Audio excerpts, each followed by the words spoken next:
श्रीमद् भगवद गीता ज्ञान यज्ञ प्रवचन क्रमांक 304 अध्याय 7वां ज्ञान विज्ञान योग और श्लोक क्रमांक 25। जय महाकाल। आज 6 मार्च है। आज से उज्जैन नगरी में होने वाले अपने महामृत्युंजय महायज्ञ की पूर्णाहुति के ठीक 353 दिन शेष है। जय महामृत्युंजय महायज्ञ। ओम त्र्यंबकं यजामहे सुगंधिं पुष्टिवर्धनम् उर्वारुकमिव बन्धनान् मृत्योर्मुक्षीयमामृतात्। सदाशिवसमारम्भान् शङ्कराचार्यमध्यमाम् अस्मदाचार्यपर्यन्तं वन्दे गुरुपरम्परां। वसुदेवसुतं देवं कंसचाणूरमर्दनं देवकी परमानन्दं कृष्णं वन्दे जगद्गुरुम्। ओम तत्सत्।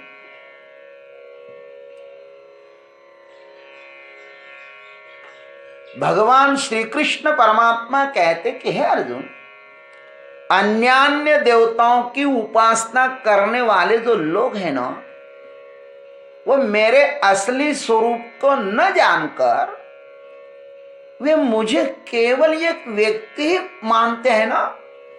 क्यों मानते हो पता है क्या आपको? तो आइए मैं आपको उसके बारे में कहता हूं। नाहं प्रकाशः सर्वस्य योगमाया समावृतः मूढ़ोऽयं नाभिजानाति लोको मामजमव्ययम्। अन्वयार्थ। योग माया समावृतः अहम सर्वस्य प्रकाशः न। अपनी योग माया से अच्छी तरह से छुपा हुआ मैं सबके प्रत्यक्ष प्रकट नहीं होता। अयम मूढ़ लोकः अजम अव्ययम माम न अभिजानाति। इसलिए यह अज्ञानी जन समुदाय मुझ अजन्मा अविनाशी परमेश्वर को नहीं जानता। वे मुझको भी जन्म मरण धर्म वाला समझते हैं। आइए इस पर हम अपनी सद्गुरु के आशीर्वाद से चिंतन करते हैं। भावार्थ मंजरी, इस पर हम लोग चिंतन करते हैं। भावार्थ मंजरी भगवान के श्री चरणों पर समर्पित कर देते हैं। योग माया समावृता अहम सर्वस्य प्रकाशः न। भगवान कहते हैं मैं सबके लिए प्रकट क्यों नहीं होता? क्योंकि मैं अपनी योग माया से अच्छी तरह आवृत्त माने छिपा हुआ हूं। यह समस्त संसार त्रिगुणातीत है, तीनों गुणों से भरा हुआ है और इन्हीं 3 गुणों की साम्यावस्था को क्या कहते हैं? माया कहते हैं। माया का अर्थ है कि जो नहीं है सो दिखाना। लोक में भी देखा जाता है कि जादूगर की माया, वह अपनी माया के साथ खेलता रहता है।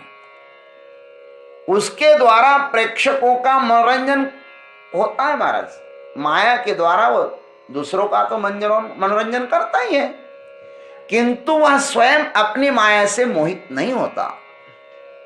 उस जादूगर की माया को वही जान सकता है जो इसके सदैव सन्निकट रहता है।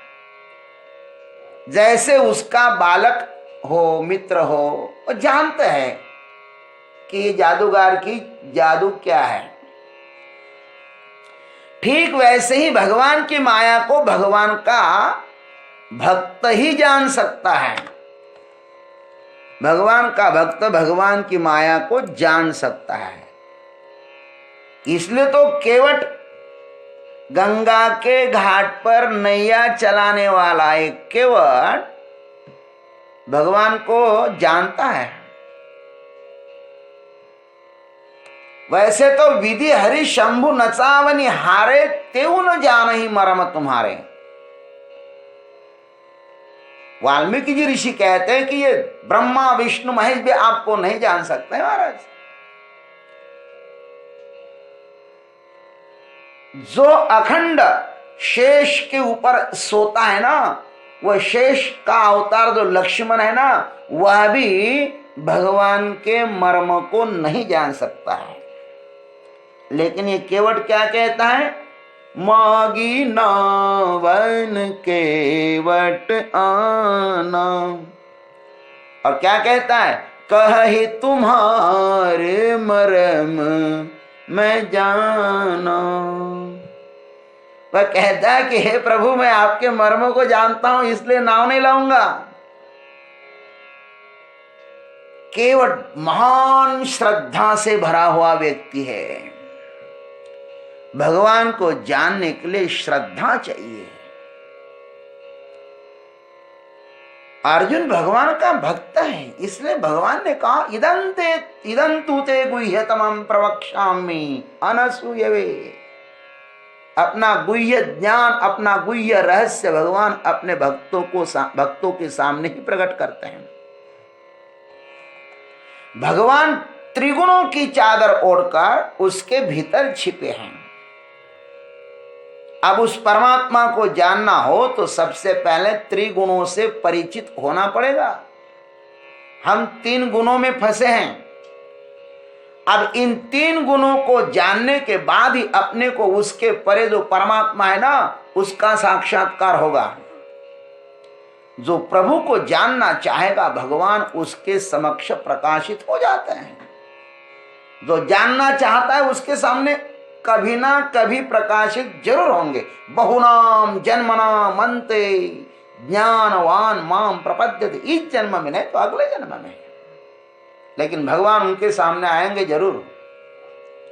यात्रा का गंतव्य होता है, भटकन का सिर्फ दुख होता है। इसलिए भटको मत, यात्रा करो। भगवान कहते हैं अयम मूढ़ लोका अजम अव्ययम माम न अभिजानाति। किंतु मूढ़ लोग जो है वह मुझको नहीं जानता।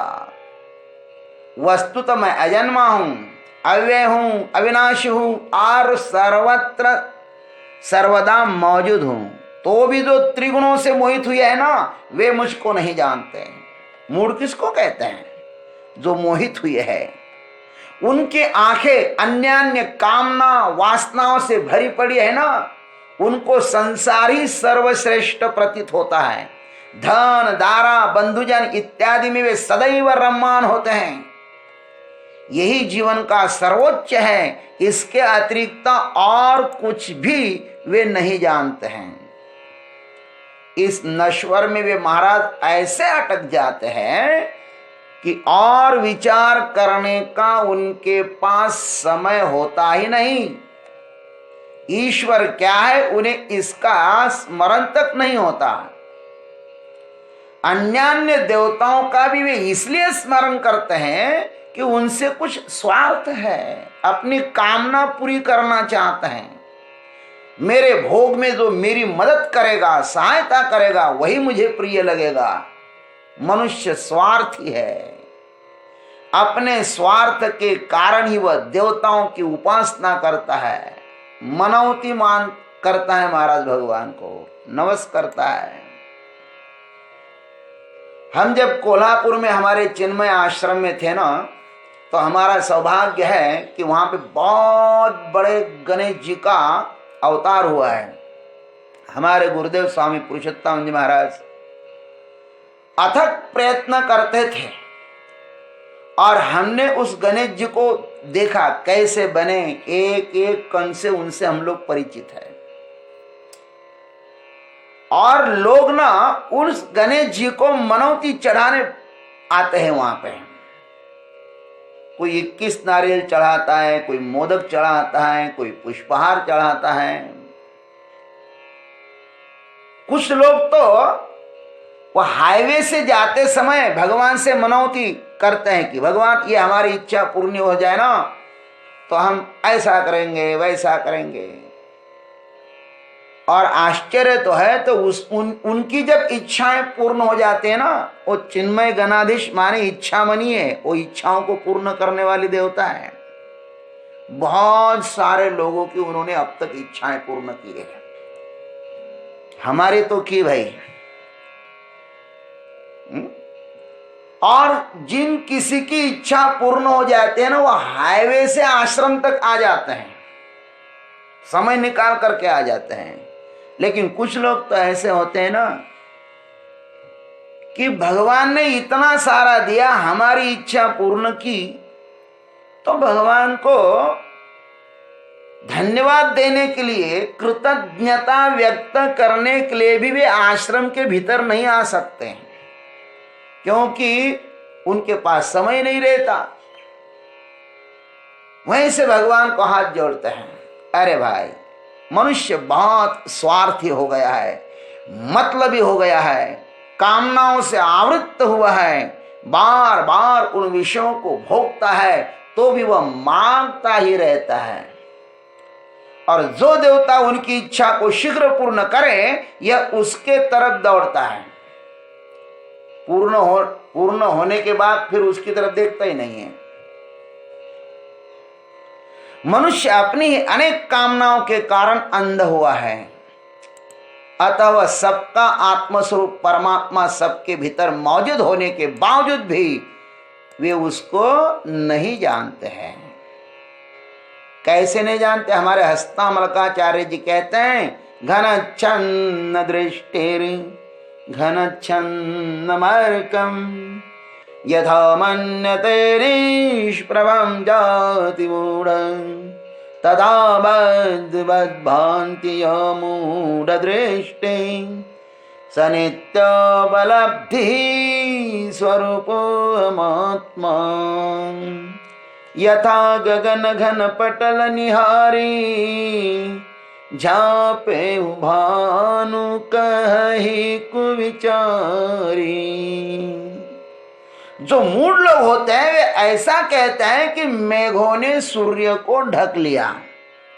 वस्तुतः मेघों ने सूर्य को न ढककर इस मूढ़ व्यक्ति की आंखों को ढक लिया है। वैसे ही आत्म तत्व सदैव प्रकाशमान है, किंतु हमारी आंखों को वासनाओं ने ढक दिया है, आच्छादित किया है।